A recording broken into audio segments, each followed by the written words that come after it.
Hello po sa inyong lahat! Welcome to Jongix channel, and for today's video, we're going to talk about the benefits of social security system sa Pilipinas. So ano-ano nga ba ang mga benepisyo na maaari nating matanggap sa social security system na ating binabayaran buwan-buwan, no? So dito rin natin malalaman ang mga qualifying conditions kung paano tayo maging qualified na mag-apply sa mga benepisyo na yun. At sana ay panoorin nyo po ang video na ito hanggang sa katapusan.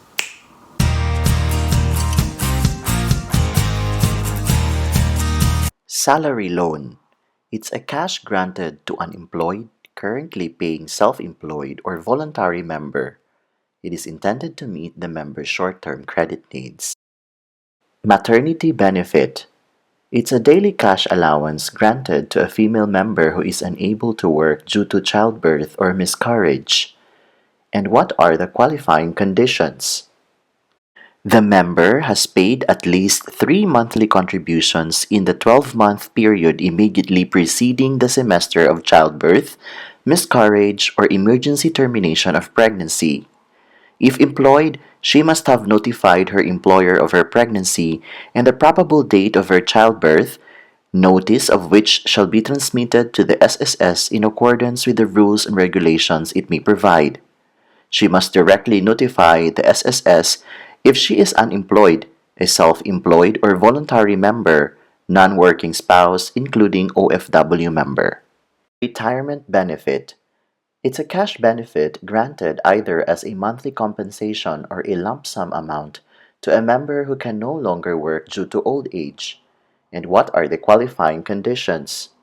Member is at least 60 years old, separated from employment or ceased to be self-employed, OFW, household helper. Member is at least 65 years old, whether employed, self-employed, working as OFW, or household helper. Member has paid at least 120 monthly contributions prior to the semester of retirement. If with less than 120 contributions, the member shall be entitled to a lump sum amount equivalent to the contributions paid by him or her and on his or her behalf. However, member has the option to continue paying contributions to complete the 120 months to become eligible for monthly pension. Sickness benefit. It's a daily cash allowance paid for the number of days a member is unable to work due to sickness or injury. And what are the qualifying conditions? The member is unable to work due to sickness or injury and is confined either in a hospital or at home for at least 4 days. He or she has paid at least 3 months of contributions within the 12-month period immediately before the semester of sickness or injury. He or she has used up all company sick leaves with pay for the current year and has duly notified his or her employer. He or she must notify the SSS directly by filing a sickness benefit application if he or she is separated from employment, a self-employed or voluntary member, including overseas Filipino worker, member, death. It's a cash benefit granted either as a monthly compensation or lump sum amount to the beneficiaries of a deceased member. And what are the qualifying conditions? For primary beneficiaries to be entitled to monthly pension, deceased member must have paid at least 36 monthly contributions prior to the semester of death.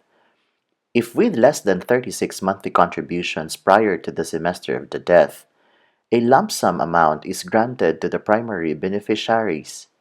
Secondary, designated beneficiaries, and legal heirs are entitled to lump sum benefit only regardless of the number of contributions paid by the member. Disability benefit. It's a cash benefit granted either as a monthly pension or a lump sum amount to a member who becomes permanently disabled, either partially or totally. And what are the qualifying conditions? The member has paid at least 1 month contribution before the semester of disability.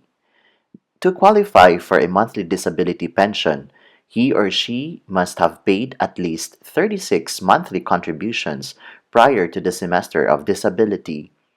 If with less than 36 monthly contributions, he or she is granted a lump sum amount. Funeral. A funeral grant of 20,000 pesos to whoever paid for the burial expenses of the deceased member. And what are the qualifying conditions? The member was reported for coverage by his or her employer. A self-employed member, an OFW or non-working spouse who had at least one contribution payment. A voluntary member who was previously covered either as employed, self-employed, OFW, and had at least one contribution payment. The employee member was subjected to compulsory coverage but was not reported for coverage by his or her employer. Ayan, so natapos na naman po ang ating summary ng SSS benefits sa Pilipinas.